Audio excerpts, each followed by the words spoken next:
I'm Lane. And I'm Ree. And together, we're Lainie. Yes! Slay! And we're both wearing spooky shirts, so it's very fitting. Alright guys, so in honor of our Am I the Asshole Reddit stories, we are going to be reading some spooky personal stories from people on Reddit, just telling us their spooky, creepy, just any kind of vibe.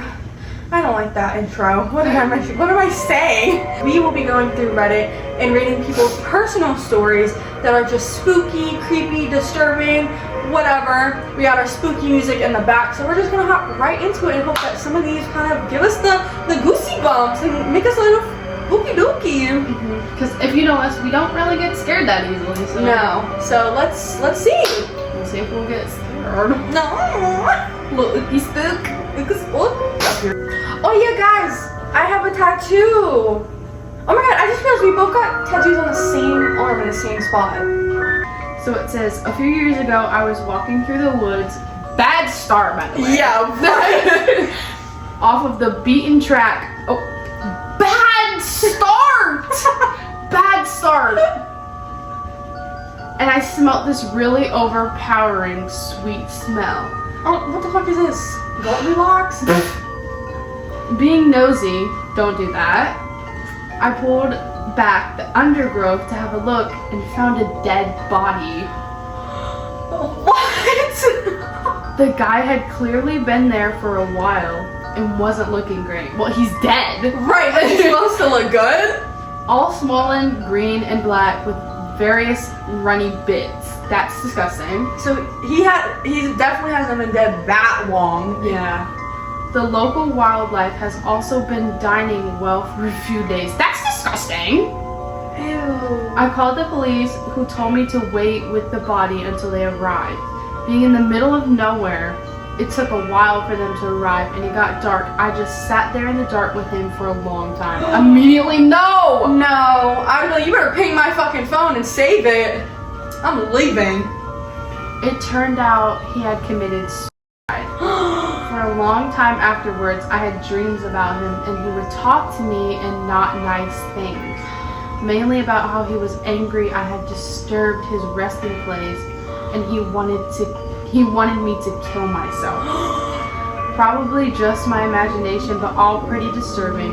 At the time, he still turns up in my dreams from time to time, and no doubt. Oh, it's a motorcycle. That scared the shit out of me. I was tapping on the window. Mind you, I'm on the 3rd floor. That was bad timing. That actually made my heart sink into my fucking cooch. I deadass turned over and was like, balcony. That's so scary. I'm on the 3rd floor. I'm high up here. That scared the shit out of me. That was bad timing. It really was. Okay. Oh God. They really said you wanted spooky vibes. Here you go. And he says he still turns up in my dreams from time to time, and no doubt will be there tonight after typing this. Oh, that's creepy. I actually, oh my god, that would really freak me out. Oh, no. But I don't imagine a dead body smelling sweet. Yeah, what would make it smell like that? Maybe he was laying in flowers? I don't know. Maybe sweet as in tangy, sour, maybe that. Maybe that's what you meant.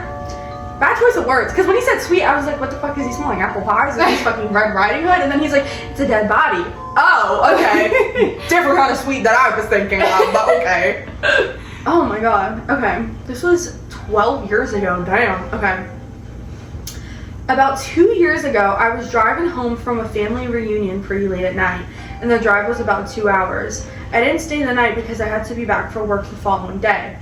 Most of the drive was on roads with dense bushes and trees on the other side. No. The real creepy ones you see a lot in movies. Anyway, I had been driving about 45 minutes and I was starting to get really tired. You know, sometimes you just suddenly become really tired out of nowhere. Well, yeah, that happened to me. I knew I wasn't going to last, but I didn't come across any place that I felt I could park and safely sleep. Anyway, after it had become clear to me that I wasn't going to find a place to pull up and my tiredness wasn't going away, I did something very questionable. I pulled over on the side of the road onto the grass behind some bushes to try and hide my car from anybody else who was going to come past. The roads weren't empty. I came across another car every few minutes or so. I made a mental note that the time was 11:22 and then fell asleep. Dude, what? Sometime later, I was awoken by a scratching sound. I looked at the clock, 11:50. The sound stopped after a few seconds, and because I was still extremely tired, I didn't bother looking around and simply went back to sleep. I was later awoken by the same sound. It was now 12:40. This time it really freaked me out because the sound didn't stop. The thought ran across my mind that it was just an animal inspecting the car. But why would it return almost an hour after I had left the previous time? I looked in my rearview mirror and just managed to catch a glimpse of something running away into the forest. Now at the time I thought it was the damn hook killer. Who's that? There's a killer on the loose and you decide to sleep in the middle of nowhere? Yeah, you know the one that scratched the couple's car and then slaughtered the guy when he got out to investigate? Fuck that. He literally says, fuck that, I thought to myself. So I got the hell out of there. There was a bend no more than 100 yards up the road, and as I came around it, there was a fucking car parked off to the side of the road with the driver's side door open. I slowed down just to look to see if anyone was there. There wasn't. Then I looked in my rearview mirror. I didn't see anything, and all of a sudden this guy comes sprinting around the corner. Ooh, he starts screaming at me, shouting stuff like, hey you, get the fuck out of your car now. I noped the fuck out of there and sped off. I never saw the guy again. Moral of the story, don't fucking sleep on the side of a deserted road. Oh hell no, that man almost died. You should have gotten the fuck out of there the first time that happened. Yeah, why would you have just, why, no. Why would you do that? You are the like, what? No, that's creepy. I can't. But, like, why would you want to sleep on the side of the road in the middle of nowhere? I swear, some people just want to die. So this one says, I had awesome parents who let me sleep in the living room on weekend nights when I was very young because my sister was a light sleeper and I could stay up until dawn. But of course, I always end up sleeping on the couch because Nick at night made me tired. Real. So one night, I wake up to the prickly feeling, like an instinct. Just bolted into a sitting position and stared out of the window. We lived in rural Georgia. That's how I say that. Mm-hmm. So you can imagine the magnitude of trees. In perfect light cast from the moon, I see a silhouette of someone in this fucking tree. Stop, because I'm sleeping in the living room tonight. Maddie, I'll have to scooch over and go cuddle. It says the family dog dashes to the window and is snarling into the glass. I'm screaming. Oh god, no. We're not easily scared. Reads the story. Words.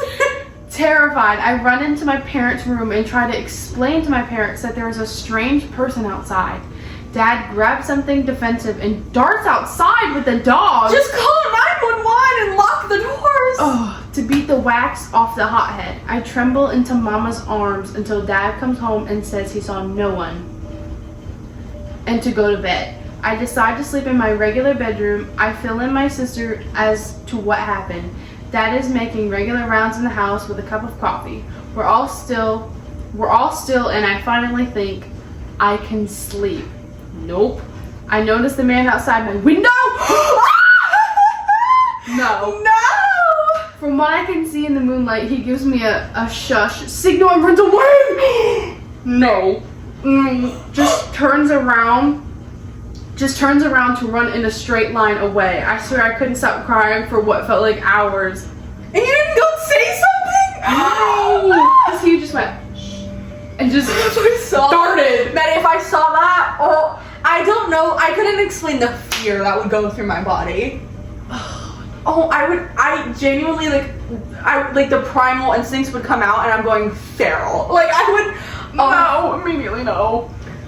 No, because if I have kids and they tell me there's someone watching them, we're on. I'm calling the cops.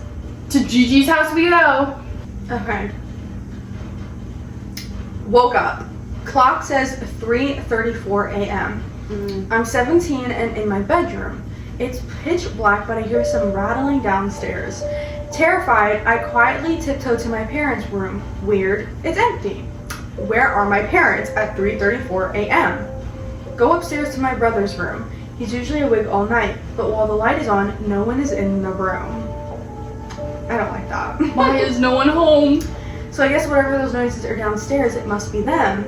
Why are they awake? Maybe someone died. I go downstairs. In the middle of the living room is what looks like two men stealing our TV. No one else is inside. I run upstairs as quietly as possible, shut and lock my door. Suddenly there's banging on the door. Oh, I wake up and it was a dream, and the relief washes over me. I look over at the clock. Weird coincidence! It's 3:34! No way she saw into the future. Oh my god, I'm shaking but decide to go downstairs to prove to myself that everything's fine. I go downstairs. Two men are in my kitchen screaming at my parents and brother. I run upstairs to my bedroom and lock the door. 10 seconds later, I hear screaming. I woke up! It's 3:34 a.m. This time I had actually woken up and I didn't manage to fall back to sleep for about 36 hours. Oh my god. So you had a dream about a dream. Yeah. That's creepy. Oh, no, because I would think that that was a vision and I wouldn't be able to sleep. No. Oh my god. You That better is check what date that was. right. Oh, that was creepy. Okay. So this one says, a week after gaining my CPR certification, I had to try and perform CPR on a woman dying of a heroin overdose, probably other drugs too. I was at a thrift store with some friends looking for Halloween costumes, and someone came in saying that someone was passed out in the parking lot. Very convenient that you're there. Right. I was in the dressing room, and it just got super quiet. I came out and told them I was certified and I'd go take a look, and that they needed to call 911. I go outside and I don't see anyone on the ground. Someone comes out and shouts that the person in the car that's parked far out by itself. I ran over and honestly freaked the fuck out. She was pretty much already dead, completely blue in the face, slumped against her car window. She had the red druggy rings around her eyes, but those were too blue because she was so oxygen deprived. We opened the door, and I'll never forget that when we turned her head to see if she had still had a pulse, she had tears running down her face. We pulled her out of the car, put her on the ground, and took her pulse again because the first person to do so wasn't sure. We started CPR, and the ambulance arrived about a minute after. They got her strapped up and continued CPR. They had another ambulance come, and those EMTs got out, and there were literally like 6 of them surrounding her. The cop told us that they had administered some type of drug that can apparently reverse heroin overdoses if given in time. But she was pretty much already dead. They would do necessary stuff until they could get to the hospital and call it, according to him. I also remember when we opened the door, there was heroin needles and empty pill bottles all over the floor. She wasn't very old. We also think she has kids. She had some toys and a car seat, plus 2 names tatted on her. That's just sad. Yeah, and that's just depressing. That's so sad. That is. Damn. This is 100% true. I'm 23 now, and this happened about 10 years ago, so I was probably 13 or 14. Anyway, I used to skate all the time with my friends Tim and Brandon. One day we got done skating and we decided to go to 7-Eleven to get some food/drinks before we went home. Remember, I was only 13, 14, so we weren't driving. We had skated to the 7-Eleven and we were planning on skating/walking back home. Anyway, it's like 8 and. Anyway, we buy our drinks and we left the store. We walked to the parking lot's exit and prepared to cross the highway. It's not a busy highway since it's a small town. While we waited for the traffic light to turn red so that we could cross, I looked behind me at the 7-Eleven gas pump. I noticed a 40 to 50-year-old man pumping gas into his white truck. He stared at me, and before I knew it, he dropped the gas pump and jumped into his truck. He slammed on the gas and sped straight at me and my friends. He missed us, but he grazed my arm and knocked my skateboard out of my hand. My friend Brandon screamed, "What the fuck, you fucking dick?" As the van peeled out and sped into the parking lot next to 7-Eleven. I swear to God, he drove through a ditch, which was between 7-Eleven's parking lot and the parking lot he was in, and tried to run us over again. This is where it got bad. The three of us are starting to run at full speed across the highway and toward the local library, which is like 2 to 3 blocks from 7-Eleven. When we were about half a block away, I looked back and saw the maniac speeding toward us, full of rage. Brandon and Tim ran up to the library doors and I ran towards the woods. How would you do that? It was Sunday, so I knew the library was closed and there was a trail in the woods which led to my backyard. Meanwhile, this maniac peeled into the parking lot and hopped out of the truck. I looked behind me before escaping into the woods and saw him grab either a shotgun or a crowbar.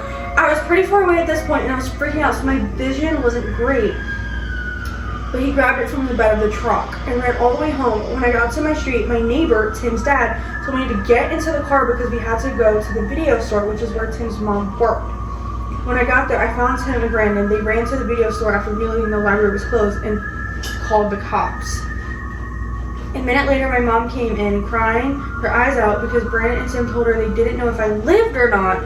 Everyone had thought that I was captured. Tim told me that he saw the guy running after me into the woods, which is scary because I thought the maniac was chasing them, not me. Anyway, he was never caught, and I spent the next 5 years worrying about every white truck I saw. That is crazy. That's so sad. Holy shit. When I was in high school, I had a really good friend who lived next door to our house that was always up for sale. People would move out in the middle of the night without a word. Haunted. It hadn't had the same odor.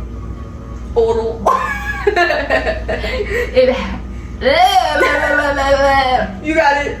It hadn't had the same owner for more than 6 months straight. For a couple of years. One night we were really bored and he suggested we go explore the house next door since it sat empty for a while. No. We go back around and there's a dog door. No. He said that he could crawl through and unlock the door and let me in. No. The house itself is really unremarkable. It looked like it was built in maybe the 1950s and was a craftsman style house in order. Nicer part of town. In quotes, my friend's house was similarly built. The kitchen had a really nice built-in breakfast table set against the picture window. The house's electricity was off, but you could see the street light through the window. My friend It was dark out? Oh God. My friend and I sit down on the floor across from this table and are just hanging out talking. Why? Who knows? All of a sudden, my friend screams, and in that instant, my vision goes black. But it wasn't that. I just couldn't see. My body was engulfed in this sickly coldness from head to toe. What? I start screaming. I can feel my friend's hand grabbing mine and pulling me in some direction forcefully. My vision slowly comes back, and I start to warm up when I realize that we're outside under the streetlight. It was December and should have been much warmer inside of that house. Finally, I took my friend and he looked scared. I'm really confused and kind of panicked myself, and I finally asked him what happened. Grabbed him. I know! Oh, continue. He says that as I was talking, a black thing, this figure that was all black and only had the vague shape of a girl, crawled out from under the table and sat on top of me. Apparently, I started groping around with my eyes wide open like I couldn't see. And he was so freaked out that he pulled me out of the house. We're still friends and we bring it up every now and then, but the story itself never changes. It still sends chills down my spine. To this day, I've never felt such blackness or coldness in my life. So a demon literally sat on him. Yeah. No thanks. It was palpable, almost sticky, For a couple of days afterwards, I couldn't shake this unsettling feeling, and I can never walk past that house again. Ugh, I'm scared to get out of bed now. Actually, I would be too, just thinking about that. That's scary. That is, could you? He basically just got a lap dance from a demon. Right! Because I was gonna joke like, oh, a demon walked through him. No, it sat on him. Oh my god. Oh, I just skimmed the first line immediately. I'm gonna have to read this one. Every time I stay at my grandma's house, I hear someone walking upstairs. It starts at one side of the room, casually walks to the other, and stops. This will happen maybe twice a night. I didn't start hearing it until I was about 14, when my grandparents made me start sleeping in a different room on the first floor because they started sleeping in separate bedrooms, blah blah blah. Regardless, both of their rooms are also on the first floor. Grandparents were breaking up big. For a little backstory, I have always been afraid of the upstairs at their house. I don't know why, but it always freaked me out, and I refuse our order. And I refuse to ever go up there alone. I'm 23 now, still won't go up alone. There's one room specifically though. It's a long, narrow bedroom. When you open the door, there are closets on your left and right, a bed placed roughly in the middle of the room, and a window on the far side opposite the door. I was told growing up by my grandparents that the sons of the previous owner claimed to see a gorilla come out of the closet. Oh wait, okay. They would claim to see a gorilla come out of the closet at night, dance around the room, and go back into the closet. I thought nothing of this story until I had to start sleeping in the other room, the room located directly below the scary room upstairs. So we all go to bed, all the lights in the house are off, and I'm still awake, lying on the bed. Then I heard it thump, thump, thump. Starting at one end of the room upstairs. It got closer to me, passed right above me, and continued to the end of the room where it stopped. I'm wide awake, terrified out of my mom. Out of my mom. Terrified out of my mind. It was no question to me that I heard footsteps. I knew that slow, casual pace. I was freaked out and went to my grandpa's room. I told him what I heard. He told me that the house is old and it creaks. But he turned the dining room light on for me so I felt safer. I tried going back to sleep. Then it started again. This time from where it ended the first time by the window upstairs. It walks over me and stops when it reaches the door. I thought it was over until 5 seconds later when I heard it coming down the stairs. No! 1, 2, 3, 4, 5. Silence as it reached the landing. Then 6, 7, 8, 9, 10. In silence again as it reached the first floor. I was frozen in shock.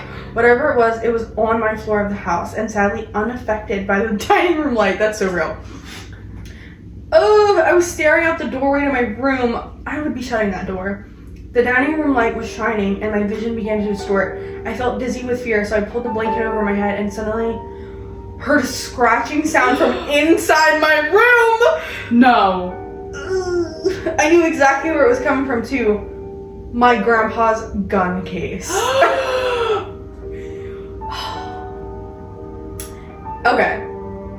I could even hear the door ever so slightly tapping against the frame as each scratch began. I tried to scream and I couldn't.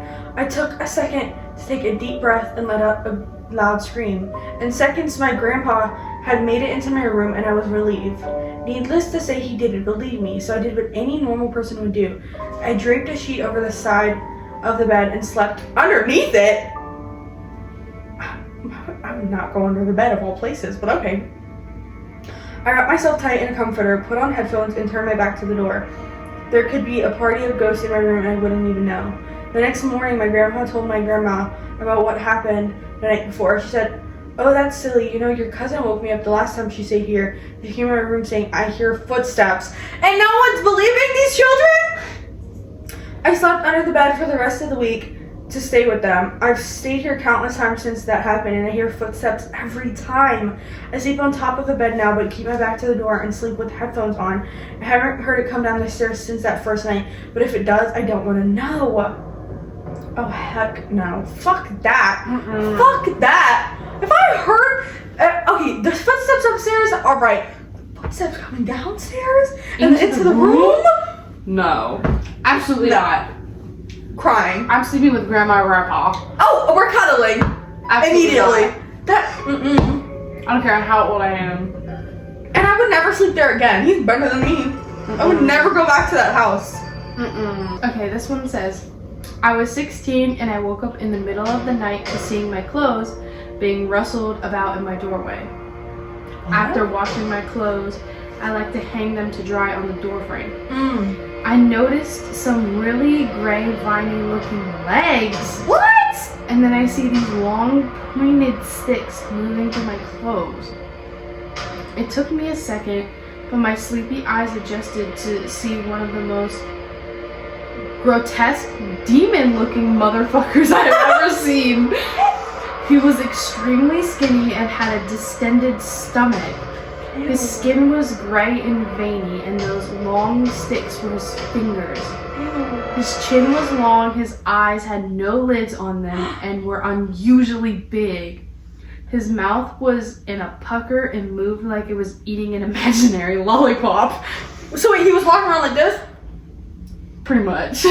Okay. His hunchback looked as though it tore out of this strange hospital gown he was wearing. What? What? He just stared at me, and I tried to scream my grandmother awake. Why are they all with grandmothers and grandfathers? Fuck these grandparents. No. Who was sharing a room with me for the weekend. He wouldn't stop staring, and I stared back. And I tried to shake. Because the way I'm getting up and I'm like, what, bitch? I started noticing other things about him, like how large and coned his head was, and how hairless and shriveled he looked as he stood still. Surprisingly, I could see him. Or surprised that I could see him. My grandmother woke up, looked towards the door, and he was gone. In the weeks leading to this encounter, I had been experiencing strange things in my house, like my bedroom door slamming and locking on its own. One night I woke up to what felt like several hands touching my feet and legs! Oh, no, not the toes! And horrible nightmares. After experiencing this strange gray man, I told my parents, and they had my room exorcised, period. As they should. I'm so glad they believed them. I don't know if an exorcism really made those horrible things stop or gave me peace of mind from things I was manifesting myself. All I know is I don't experience those things anymore, and I'll never sleep with the door open again. Oh, period. Why would you? I do not sleep with my door open. Well, I'm glad like the parents actually listened and tried to help their child instead of saying just go back to bed, like you're not seeing anything. Yeah, if my kid ever told me they were seeing something, I'm getting a priest. I'm getting everything. I'm getting Ed and Lorraine Warren. I'm From the grave. all of them. I'm getting them. They're getting summoned. I would never. It's not something I tell people on a daily basis, but when I was little, I'm gonna say 7 or 8, I woke up to a banging on the window. At first I figured it was just the wind and tried to shrug it off to go back to sleep, but I kept hearing footsteps in my room. My room had a large enough area for you to walk in circles in front of my bed. You know the kind of noises that are just supposed to be the house settling in. It sounded like someone was circling my room. I used to sleep with the radio on, and at this very moment it was playing a very depressing song that I can't remember the name of, but if I hear it on the radio I get the creeps still. So that really started to scare me. The room also felt as if it was getting colder. At this point I was really scared. I decided to make a run for it, my parents' room, down the hall. As I passed through the area where the feet were, I got so incredibly cold that I could see my breath, and I froze for a second, only to hear the words, "I'm lost." I bolted to my parents' room, hid under their bed, and cried myself to sleep. Oh, someone commented saying more than likely it was just a time traveler stuck in a pocket universe. That's creepy still! Who gives a fuck? That's still creepy! My grandfather's company does timber and mining, was setting up an office in a relatively remote part of a third world country and found a house that was dirt cheap, even for third world country standards. Obviously, there was a catch. The villagers in that area told him not to purchase it since the house was haunted and everyone who had ever lived there died violently. So why the fuck would you live there? Because I'm listening to the people that... Oh, God. He decided it was just some superstitious bullshit and got it anyway. If people that have already lived around this house are telling me not to live here because people were violently killed, bye! Tear it down. Absolutely not. I'm gonna buy it and I'm gonna bomb it. So the guy setting up the office will live on the top floor of the house with his family in the lower floor for the office. He moved in with his wife and 3 kids. Anyway, my grandfather suddenly got no news from him from the longest time. Since this was in a remote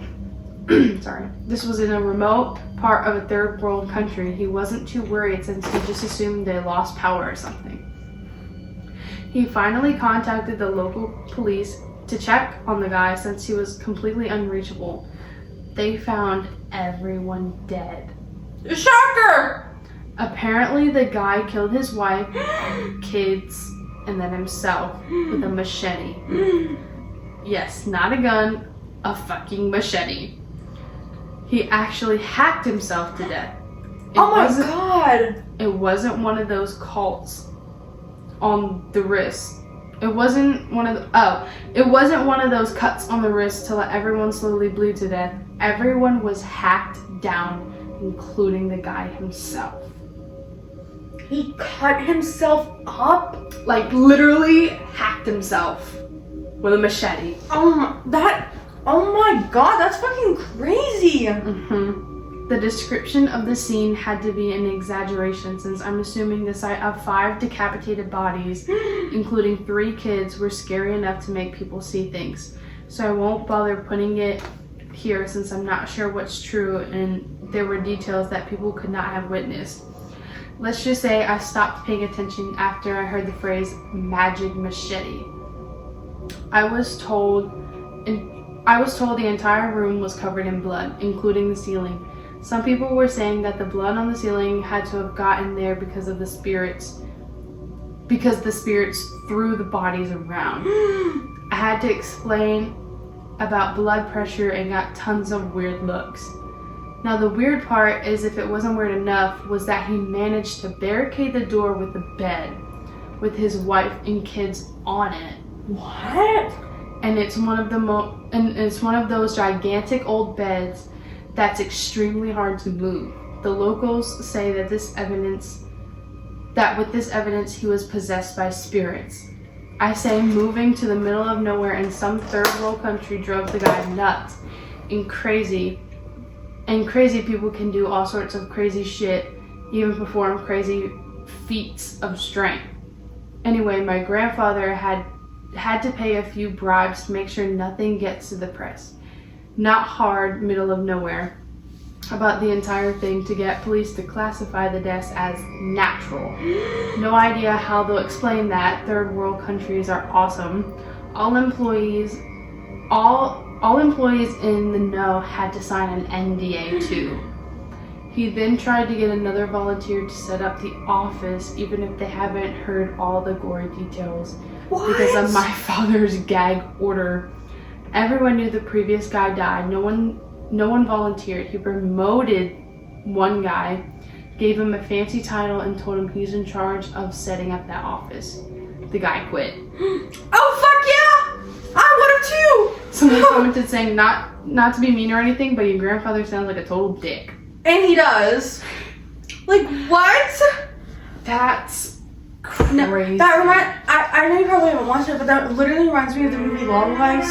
Long story short, this girl would bring this literal Satan into the home of these people dressed as a nun, and it would possess the father, and he would literally kill his entire family and then himself, hacking themselves up with a gun or a knife or an axe or something.